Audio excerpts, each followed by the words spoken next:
At the end of January, the United Nations reported that the cost of basic food commodities, basic grains, vegetable oils, sugar, were at their highest levels since the UN created this index in 1990.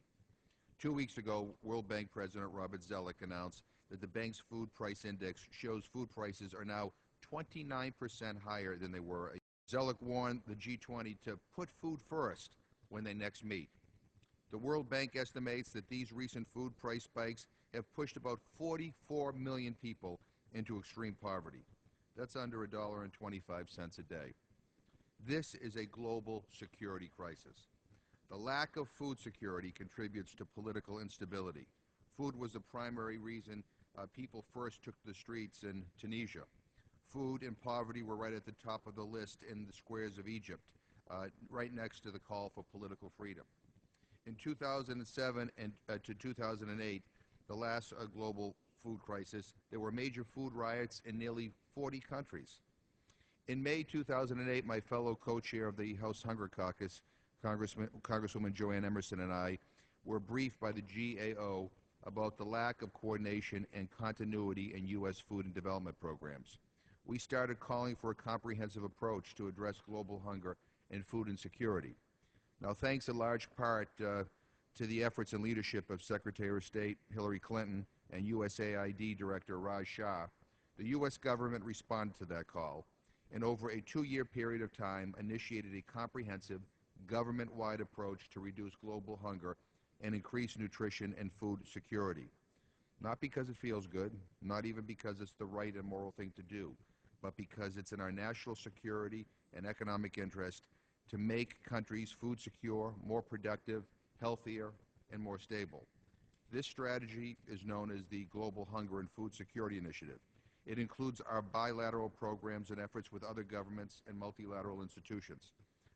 To be successful, everyone has to pitch in. Feed the Future is the signature program of the U.S. strategy. It works with small farmers and governments to increase agricultural production and strengthen local and regional markets in order to reduce hunger and grow economies.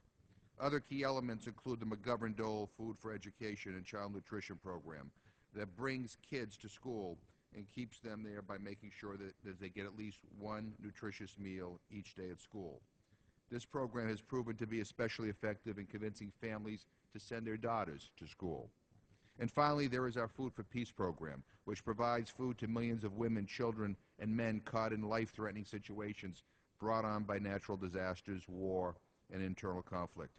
This program provides U.S.-grown commodities and locally purchased foods that literally keep people trying to survive in the world's most dangerous situations alive. Mr. Speaker, I've never heard anyone say that they would like to see more hunger in the world, that they would like to see children too weak from hunger to be able to learn, or young girls forced to work long hours because they no longer are being fed at school. But that's exactly what the budget cuts that passed the House 1 week ago would do. The House cut $800 million out of the food aid budget and over 40% from the development assistance, which is where Feed the Future is funded. If these short-sighted and, quite frankly, callous cuts are allowed to stand, we would literally be taking the food out of the mouths of over 2 million children. We would be depriving over 18 million people the food that keeps them alive in Haiti, Darfur, Afghanistan, Guatemala, Ethiopia, Kenya, and elsewhere. We would be turning our backs on countries where we made commitments to help boost the production of their own small farmers so that they could finally free themselves of having to depend on U.S. and international food aid to feed their own people. Enough, Mr. Speaker, enough. This isn't a question of charity. It's an issue of national security, of what happens when desperate people can't find or afford food, and the anger that comes from people who see no future for their children except poverty and death. I asked President Obama to stand up for his programs and fight for them. I asked the White House to hold a global summit on hunger, nutrition, and food security. I asked the media to wake up and grasp the consequences of these short-sighted cuts.